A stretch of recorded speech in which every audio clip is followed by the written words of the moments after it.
सुबह उठने में आलस आता है, पढ़ते वक्त नींद आती है। इतनी ठंड में मुझसे नहीं पढ़ा जाता यार। कल से पक्का जल्दी उठ जाऊंगा। कभी अपनी माँ से पूछा है कि वह सुबह बिना किसी के जगाए 5 बजे क्यों और कैसे उठ जाती हैं। कभी पूछा है अपने पापा से नाइट शिफ्ट के आने के बाद, पापा ठंड तो नहीं ना लगी आपको। कभी पूछा है अपनी माँ को कितनी बार रसोई की जल्दीबाजी में कितनी बार उनकी उंगलियां जली हैं, यह सोच कर कि कहीं खाना लेट हो गया तो बस स्टैंड पर अगली बस का वेट करना पड़ेगा। थोड़ा सा सो लूँ ताकि एग्जाम की टेंशन कम हो जाए। तुम टेंशन से बचने के लिए सोते हो और तुम्हारे पापा तुम्हारी फ्यूचर की टेंशन दूर करने के लिए जागते हैं। तुम किताब सामने रखकर किसी दूसरे ख्वाब की दुनिया में खोए रहते हो। तुम्हारी मम्मी तुम्हें सामने बैठा देखकर अगले साल की स्कूल डिसाइड करने की टेंशन में लगी रहती है। तुम्हारे दिमाग में वीकेंड पर दोस्तों के साथ घूमने की प्लानिंग चल रही होती है, वहीं तुम्हारे पापा के दिमाग में अगले मंथ की फीस जमा करने की टेंशन रहती है। अगली बार जब तुम्हारे पापा अपनी जेब से ट्यूशन फीस निकाल कर देना तो उनसे पूछना उनकी जेब में खर्चे के लिए पैसे बच रहे हैं ना। किताब तुम्हारे सामने रहती है और तुम फ्यूचर और पास्ट की दुनिया में खोए रहते हो, क्योंकि तुम सिर्फ इसलिए पढ़ रहे होते हो क्योंकि तुम्हें हर कोई पढ़ने के लिए बोल रहा होता है। और बार बार पढ़ने के लिए सुनकर तुम बस पढ़ते जाते हो बिना ये सोचे कि तुम्हें पढ़ना क्यों है। क्यों पढ़ना है तुम्हें?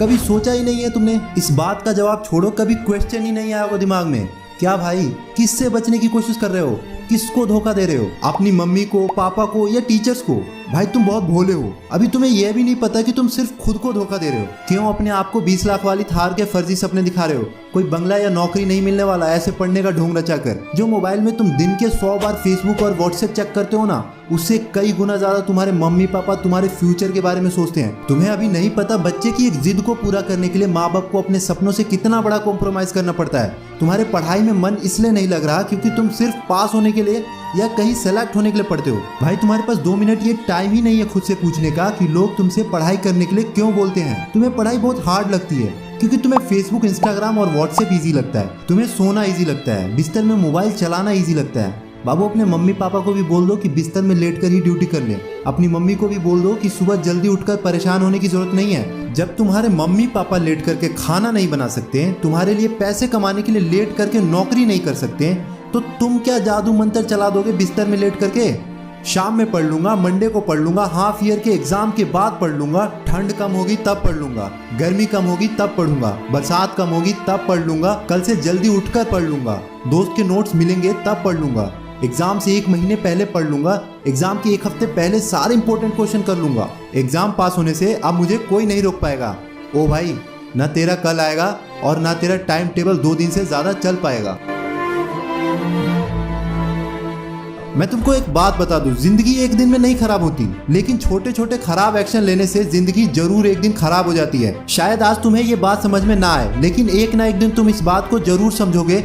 लेकिन ध्यान रखना, जब तक ये बात समझ आएगी समय हाथ से निकल चुका होगा और फिर इस बात को समझने का तुम्हें कोई फायदा भी नहीं मिलेगा। अगर तुम ये समझते हो कि फेसबुक और इंस्टाग्राम और व्हाट्सएप पर अपनी अच्छी डीपी लगाने से तुम्हारी असलियत छुप जाएगी, तो ये तुम्हारी भूल है। क्योंकि कागज के फूल सिर्फ सजावट के काम आते हैं, लेकिन पूजा सिर्फ असली फूलों से होती है। इसीलिए दिखावे की जिंदगी से दूर रहो और असली चीज पर मेहनत करो। किसी चीज से भागो मत, बल्कि उसका सही इस्तेमाल करो। ऐसे लोगों से दोस्ती करो जो तुम्हारा पढ़ाई में ध्यान भटकाए नहीं, बल्कि तुमसे सिर्फ पढ़ाई के बारे में बातें करें। देखो, आग से खाना भी पका सकते हो और खुद को जला भी सकते हो। मोबाइल का सही इस्तेमाल भी कर सकते हो या इससे खुद को बर्बाद करने दे सकते हो। ये केवल आप पर निर्भर करता है। हमेशा कुछ नया सीखो, इससे तुम्हारा इंटरेस्ट सीखने में बढ़ेगा। जिंदगी का कोई लक्ष्य बनाओ, तभी पढ़ाई में मन लगेगा। आप चाहो तो अपने मोबाइल में खाली समय में गेम खेलने के बजाय कुछ अच्छी ऑडियो बुक सुन सकते हो, जैसे कि the science of success, Chanakya नीति, और चाहे तो स्टीव जॉब जैसे बहुत से लोगों की बायोग्राफी सुन सकते हो। इनसे तुम अपनी जिंदगी के लिए एक लक्ष्य तय कर पाओगे और फिर तुम्हारा पढ़ाई से मन कम भटकेगा। अगर तुम्हारा पढ़ाई में मन नहीं लगता तो इसका सीधा सीधा एक ही मतलब है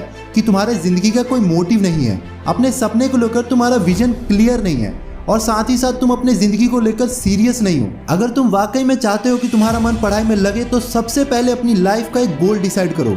अपने दिमाग में ये बात को क्लियर करो कि तुम्हें अपनी लाइफ में करना क्या है, क्या अचीव करना है, और फिर उसे पाने के लिए एक प्लान बनाओ।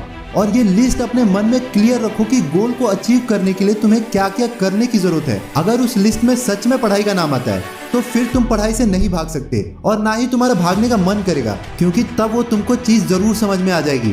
भाई तुमने सुना ही होगा कि जरूरत इंसान को सब कुछ करवा देती है, चाहे वो करना चाहे या ना चाहे। अगर जोर से प्यास लगी है तो ये नहीं कहोगे कि गिलास उठाने का मन नहीं करता, बल्कि तुम किसी भी तरीके से पानी पीना चाहोगे। आज भले ही तुम्हारा पढ़ाई में मन नहीं लगता, लेकिन जब जरूरत पड़ेगी और मजबूरी होगी तो तुम्हें ऐसे ऐसे काम करने पड़ेंगे जो तुमने अपने सपने में भी नहीं सोचे होंगे। लेकिन अगर तुम ये नहीं चाहते कि तुम्हारा जरूरत तुम्हारी मजबूरी बन जाए, भविष्य में लोगों के सामने गिड़गिड़ाना पड़े, तुम्हें ऐसा काम करना पड़े जो तुम्हें तुम्हारे नजरों से गिरा दे, तो खुद से 3 सवाल कर लेना। तुम्हारा जीवन में लक्ष्य क्या है? लक्ष्य को तुम हासिल क्यों करना चाहते हो? तुम्हारे लिए पढ़ना क्यों जरूरी है? ध्यान से खुद से अकेले में सोचोगे तो तुम्हें सही जवाब मिल जाएगा। तुम्हें पढ़ाई में मन लगने की वजह मिल जाएगी। लेकिन अगर तुम्हें फिर भी जवाब नहीं मिलता तो तुम बेझिझक पढ़ाई लिखाई को छोड़कर अपने माँ बाप के टुकड़ों पर पल सकते हो और अपने आने वाले कल को बर्बाद कर सकते हो। इंडिया में मैक्सिमम लोग या तो मिडिल फैमिली से बिलोंग करते हैं या फिर पुअर फैमिली से बिलोंग करते हैं। हर बच्चे के पिता बहुत संघर्ष करके उसे पढ़ाते हैं। अपने हालातों को देखो और उसे बदलो। क्या आप रियलिटी को एक्सेप्ट करते हो? क्या आप अपने सच को देख पाते हो? अपने हालातों को देख पाते हो? अपने आप को देख पाते हो कि क्या कर रहे हो और आपको क्या करना चाहिए? दुनिया में बहुत ऐसे ऐसे लोग हुए हैं जो बहुत गरीब थे, लेकिन आज वो एक बड़ी कंपनी के मालिक बन गए हैं। लेकिन क्या गारंटी है कि तुम भी अपने संघर्ष कर रहे बाप के सपनों को सच कर पाओ? क्या गारंटी है कि तुम अपने हालातों को बदल पाओ? गारंटी है मेरे दोस्त, गारंटी है। जब आपके अपने अंदर से चीख उठकर आए, एक आवाज उठकर आए कि मुझे पढ़ना है और सिर्फ इसलिए पढ़ना है कि मैं अपने हालातों को बदल पाऊं, जिस दिन आपके अंदर से ये आ गया ना कि मुझे पढ़ना है और सिर्फ इसलिए पढ़ना है कि अपने हालातों को बदलना है, अपने मम्मी पापा के सारे सपनों को सच करना है, अपने पापा को नाइट ड्यूटी से आजाद करना है, जिस दिन आपके अंदर से ये आवाज आ गई, उस दिन से एक बात तो तय है कि आप अपने हालातों को बदल दोगे, अपने माँ बाप के सारे सपनों को सच कर दोगे।